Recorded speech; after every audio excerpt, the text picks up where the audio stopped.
Welcome back to another episode of Gear65, the Gadget Marathon Edition. We've drunk lots of coffee. No, actually I haven't, but hopefully it doesn't tell that I haven't drunk any coffee.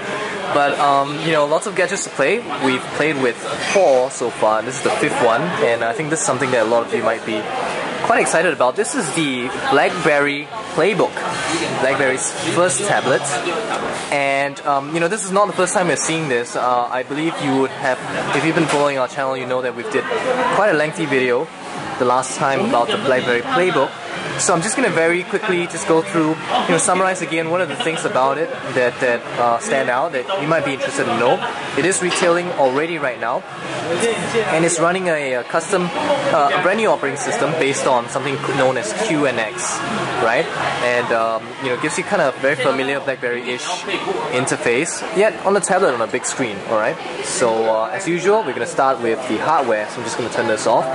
7-inch display, 1024 pixels by 600 pixels. So this is a widescreen display, multi-touch, capacitive, and all the stuff that beautiful stuff that you find on a modern, tablet and touchscreen device. Front-facing camera, 2 megapixels. You've got stereo speakers, really good stereo speakers. For once, you have a tablet with stereo speakers pointing at your face, where your ears are usually located. Alright? The speakers are not at the back, they're not at the side, they are facing you. Right? And they're pretty good speakers, really. We've heard them, and they sound really good. So you got 2 speakers, they're stereo. Okay? And at the bottom you have micro USB port right here. You got, this is a docking connector stuff. Alright? So nothing on the left, nothing on the right. On the top here you have play and pause, volume control, and the power button, right, which you don't really need to use, and I'll tell you why later. At the back here you have a 5 megapixel camera, right, no flash, but well, I guess that's fine with me. I personally don't really care about flash. You might though, so just thought to mention that. The design is very simple. I mean, really, it's like a slab of chocolate or something. There's no fancy textures. Well, there's this rubbery felt thing which makes it very, very comfortable to hold in your hand. And no fancy shapes and curves and all that, which is nice. Really simple, very comfortable to hold in your hand. So yeah, that's the hardware. Let's take a look at the inside. Oh, alright, this is the cool stuff. The Blackberry Playbook it's got tons and tons of gestures, and the gestures even start before you turn on the device. Just slide your finger from one end of the screen to the other. Turns out it doesn't matter from where, so I'm going to go from the top, slide to the bottom, and it opens up. So if I'm going to turn it off again, right to the left, it opens up. Bottom to the top, it opens up. So it's kind of cool. Really nice stuff. Alright, so this looks like your BlackBerry screen, and then these are your applications that's running right now. And really, the performance on the Blackberry Playbook is very good. Right, you cannot deny that. The applications run really well, very smooth. Okay, and so you got the app launcher right here, so you can just scroll up to down. Again, we would prefer it was left to right, but it is up to down. Okay, and you can categorize them to your favorites, media, or games. And or you can just swipe them from left to right. Yeah, bring them down right here. Slide from the top to the bottom, you get the settings screen. A very familiar looking settings screen, looks just like on the Android Honeycomb, just looks just like on the iPad, but hey, if it works, we're not complaining.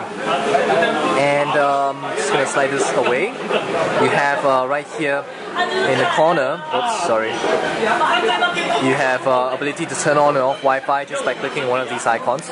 Maybe I should zoom in a little bit more so you can see a little bit more detail. Okay, so just clicking on these different icons, change brightness, turn off the device, restart, Bluetooth on and off, and rotation lock. Very nice stuff. You can do all of them from the top of the screen. Okay, and I think it's a good chance to show you the gestures. So I'm just going to go into the web browser right here. Web browser supports Flash, which is nice, and tabs as well. So it's just gonna open up right here. You can add a new tab, very quickly scroll to them. So the gestures, right? From the top to the bottom, contextual menu. right? Depending on the applications, gives you a lot of extra stuff. On the web browser, allows you to shift from one tab to the other. From the top corners down, you get back to your notifications area. So things like what I showed you earlier just now, Wi-Fi on off and things like that. If you go to the bottom corner and you slide up, let's try the other corner. There you go. This is the keyboard, on-screen keyboard, and it's pretty standard on-screen keyboard. And so at any point in time you can pull up the keyboard. Swipe from the bottom to the top will bring you back to the home screen. Swipe from the left to the right allows you to switch between applications. So tons of gestures, very nice, no physical controls. A little bit of a learning curve at the beginning, but once you're used to it, it's just going to be really smooth. You know, like, oh, okay, switch application, no problem, alternate tab, you know, that kind of stuff. So that's really fun. And one of the things about this device is that it's really multitasking. Let me just show you how multitasking this is. So I'm just going to switch over here. This is Need for Speed Underground, and I'm going to do a quick race. And Yanni Zonda S. Why not, right? So got the car racing going, and you ready? So let's see. 3, 2, 1, go! And yeah, so you get 3D games, and so here I'm. Pretty standard stuff, you know, steering wheel, tilt to steer. So I'm gonna go to the gesture right now. Up. And the game is still playing, even though I'm alternate tab. So I'm just gonna slide this all over to the side. You got a photo viewer over here. I got the web browser, and I'm still steering the car. It's very cool. Until you really think about it.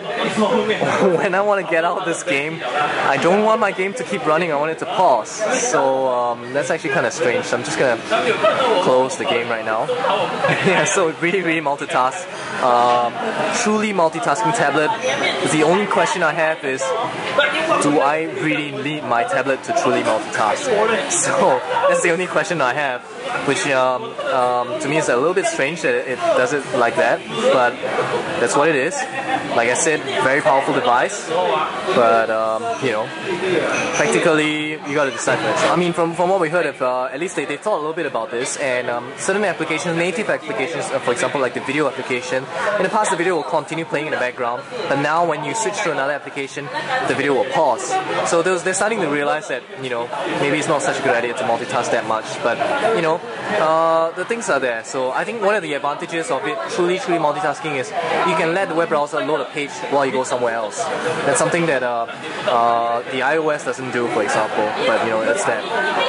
The other thing about this, let me just go into the app launcher and just show you. In case you didn't realize, there is no email client, there is no address book, there is no there's no calendar, and that is because this device really relies on a physical BlackBerry. This is a Wi-Fi only device, no 3G. If you do not have a BlackBerry, these applications will not be there at all. So one of the reasons is because they're really relying on security, right? A BlackBerry, the selling point of a BlackBerry is its security. So because of that, they want to maintain that. It's just that it means that if you're just going to get this tablet on its own, the basic functionality is not there. So that's one thing that you need to take note. Without a second BlackBerry, BlackBerry physical phone, this device is limited to just entertainment, purely entertainment, right? But you know, if you really want to go purely entertainment, it's up to you whether it's just the right device for you. All right. So in terms of applications, there still aren't much applications out there. But then again, this is a new platform. But you can see there's most of the stuff that you'll be looking for, Facebook and all that, are all here. So you'll be able to find them from BlackBerry World. So yeah, this is the Blackberry Playbook, BlackBerry's first tablet. Okay, a very interesting device, definitely very powerful. But the fact that it relies so heavily on a BlackBerry, a physical BlackBerry, kind of makes you want to think twice about getting it, because unless you already own a BlackBerry, then you know this will be a very interesting choice. Augment your phone itself and really make it enhance the you know, functionality. You see the web in the bigger screen and stuff like that. So, all right. If you like this video and you want to see more, we've got tons more. You just go check out www.tech65.org, or you can visit our YouTube channel at youtube.com/technology. gear65bits. You can see videos of all the other gadgets. We've got tons of tablets, we've got tons of smartphones. You can just check them, all of them out on our website or on our YouTube channel. And if you like this video, just give us a thumbs up on the video. And if you don't like the Blackberry Playbook, please don't thumbs down the video because you don't like the device. Just thumbs up. All right. Thanks so much, guys. I will see you guys very soon.